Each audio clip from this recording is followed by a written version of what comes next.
Woo! We've got a big job to do today. Corn has just come in here in Alabama, and it is time to put it up.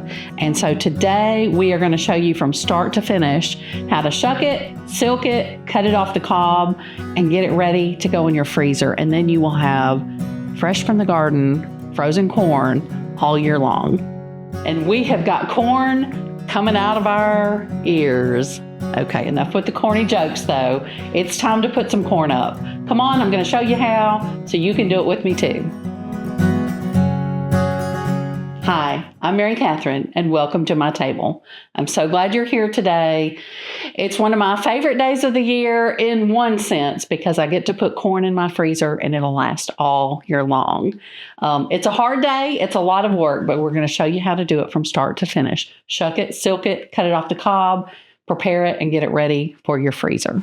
Okay, I'm going to show you how this process works. I'm going to take you through each step. I'm going to go ahead and shuck the corn. I know a lot of people like to leave it in the husks and freeze it that way, and it does really well, but it takes up a lot of room in your freezer. So if you don't have that much freezer room, or if you prefer to just do a lot of the grunt work for this up front, and then make it a really easy side dish later, this is how I do it. And that makes it so simple to use later. So it's kind of like doing freezer prep now. Okay, so I shucked that and I've silked it. It's pretty good and clean. And then I'm just going to set it aside. And I'm going to do my last 3 ears here. And I try to make it as simple as I can. I put something big in the sink like this to just catch everything. Oh, and here, you're going to get to see the fun part of doing corn. You know, a lot of times you're going to get those worms. It's going to be nasty at the top. But the rest of it, I mean, the worm has not even touched that at all. So just take your knife and just cut off that top little section right there. And then just do it the same way we did that other one. Just shuck it, silk it. And if you pull it from the top the way that I have, and get a pretty good grab on it where you can catch those silks at the same time that you're shucking it, a lot of them will just come and fall off. And you'll have a few little stray ones to go back and get, just like this. But see, that didn't take very long. Okay, I'm going to show you. I kind of just try to split this in half at the top. And I grab the silks and then just pull down and see how it comes pretty good and clean, even from the silks, when you do it that way.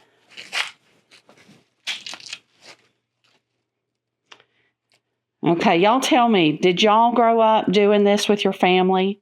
I did. We had a huge garden growing up, and every year when the corn would come in, we would just all get together, and everybody had to pitch in and help. Somebody had to shuck it, somebody had to silk it, somebody had to do the cutting off that we're going to do later and cooking it and getting freezer prep. Here's another one. We're going to have to cut the top off. Just get my knife and do that now. So tell me, did you grow up in a family where you did that too? And you know, when the corn comes in, you cannot wait. You have to harvest it within just a few days. I mean, when it's ready, it's ready. And then it goes bad quickly. So you have to get it when it's ready. And you have to work it up very soon. So I think that's part of the reason everybody just pitched in and helped. It's a big job. And so it just took out all hands on deck to get it done. And sometimes you'll have, like this one here, I'll show you.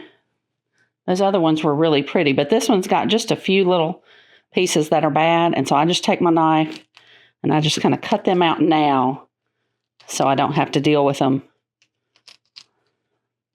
as I'm cutting off the good corn later to prep. I'm going to get that little spot too. So sometimes you'll have one like that you have to do, but for the most part this year, the corn turned out really pretty. So, all right, that's one step. That's shucking it. Now I'm going to move this out of the way, and we'll just take it outside and dump it later. Oh, there went my towel. And so the next thing that we do is I've already got all these ears ready to go, and I'm just going to kind of give these a quick little rinse.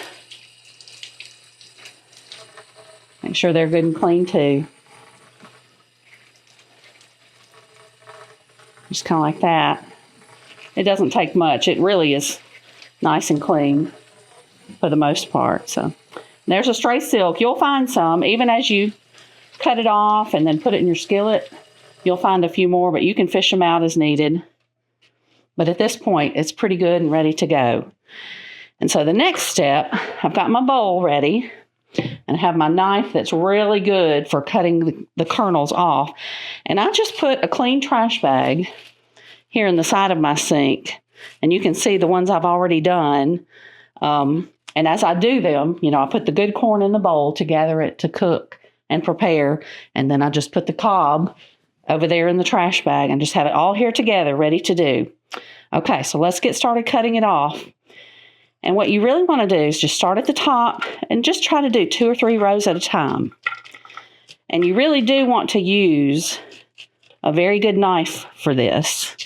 Now, some people I know turn their corn the other way and kind of cut down on it. And if you want to do that, you can. This has just always felt more natural to me. I'm just careful, with my knife since it's coming towards me. But anyway, this is the way I do it. So just take 2 or 3 rows at a time. And then don't cut too deeply into the corn. It'll make it harder to cut it off, for one thing. Okay, so now we've done that step, but we're not done. You still got lots of good creaminess down here in the corn. So what you do is take your knife and you just scrape all this down into the bowl. And that just kind of gives you all that milk that's in the corn too. So I just kind of do it one direction. And you can see the difference. I'm going to show you that. You see the side that I've done and the side that I still need to do down here. So I'm just turn it around and scrape that other half down into it.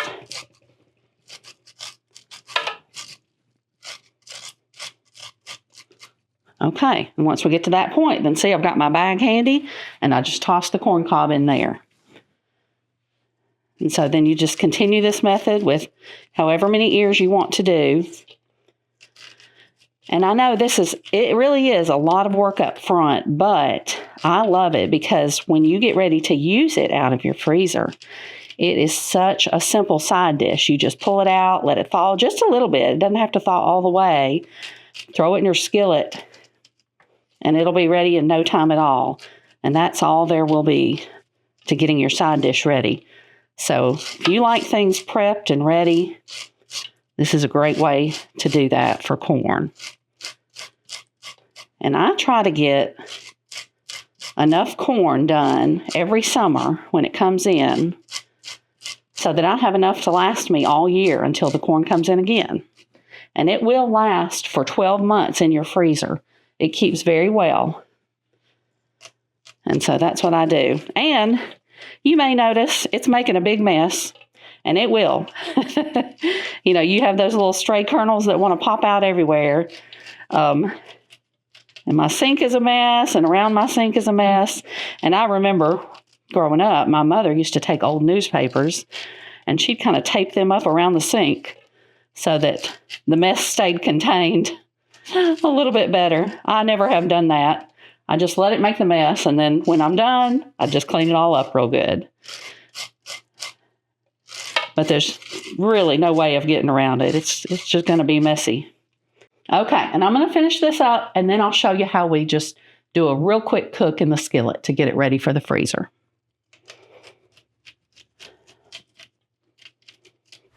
Okay, so we've got our bowl full of corn ready to go, and this is about the right amount to fill this skillet up. So I've just turned the heat on here to get the skillet hot, and I've got about a tablespoon of butter. You really just want enough to keep the corn from sticking, and this is a non-stick pan, so that's going to help as well. So I've got it turned on to heat up about medium-high. And I will say that some people do an extra step that I didn't do. You may have noticed that. A lot of people will take their corn after they shuck it and silk it, and they'll blanch it in some hot water before they cut it off. And I used to do that. And then, years ago, I tried it one time without it, and I actually love it this way. So I skip that step, and the corn is still delicious. So you do it the way you like to, but anyway, just to let you know, you can do that step if you want, but it's not necessary. Okay, this butter is almost melted, so I'm going to go ahead and put our corn in the skillet here.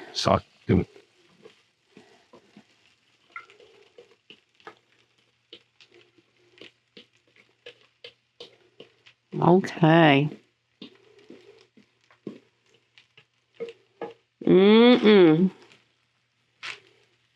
that look good? A little stray kernel over there. Okay.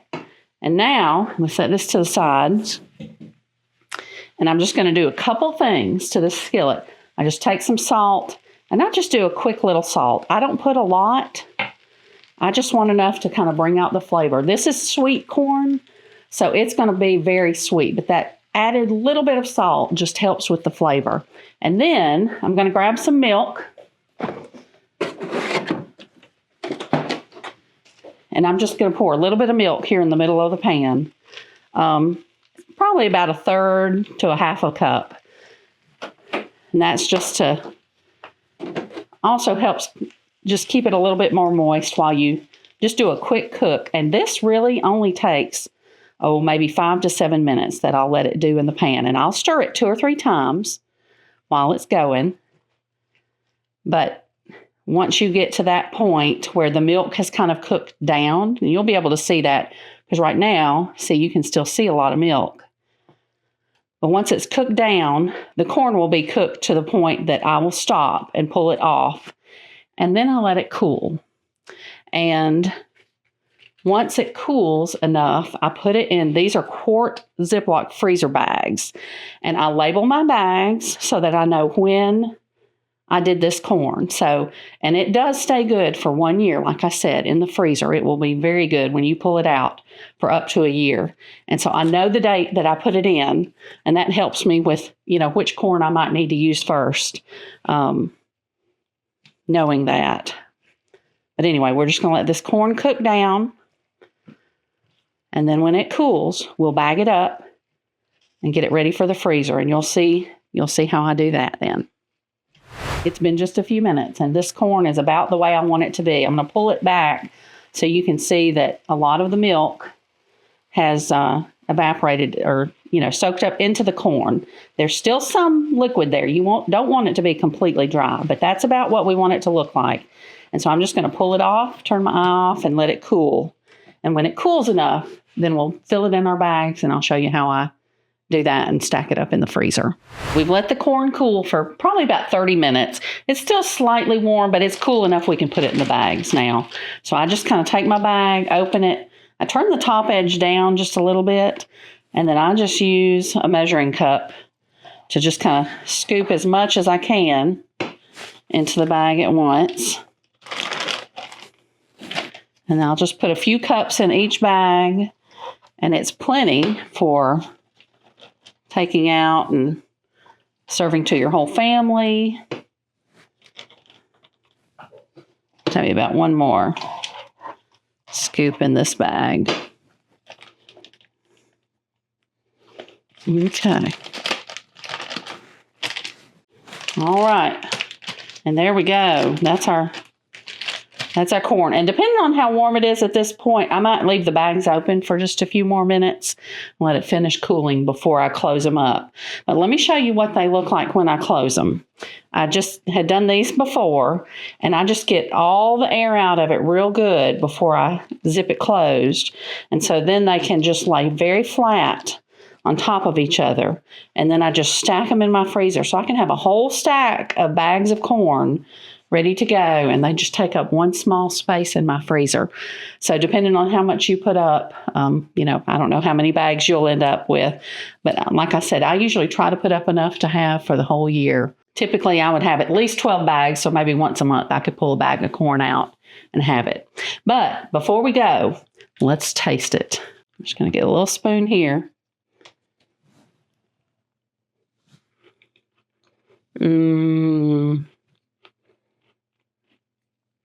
It's so good. It's just naturally sweet, delicious, just so yummy. It's really good this year. Some years the corn's better than others. It's really good this year here in Alabama. Now, I wanted to tell you, this is what your corn's going to look like when you take it out of the freezer. You've got it in your bags labeled, and you just need to let it thaw long enough to be able to get it out of the bag. It does not have to completely thaw. After just a little while, it'll kind of start to break up, and you can kind of wiggle it out of the bag. And you just want to go through the very same process that you just did in the skillet. A little butter, put your corn in, a little milk, salt and pepper to taste if you want some more salt, and then just cook it for a few minutes, 5 to 7 minutes, and then the corn is ready. And that is all there is to it after you take it out of your freezer. Thank you so much for joining me today at Mary Catherine's Table. I hope you've enjoyed this episode. I've really loved having you with me, and I hope that you'll take something that you learned maybe today and put up some corn for your family so you can have it easy to go all year long. And remember, go out and find somebody today who needs a little bit of kindness and give them some of yours.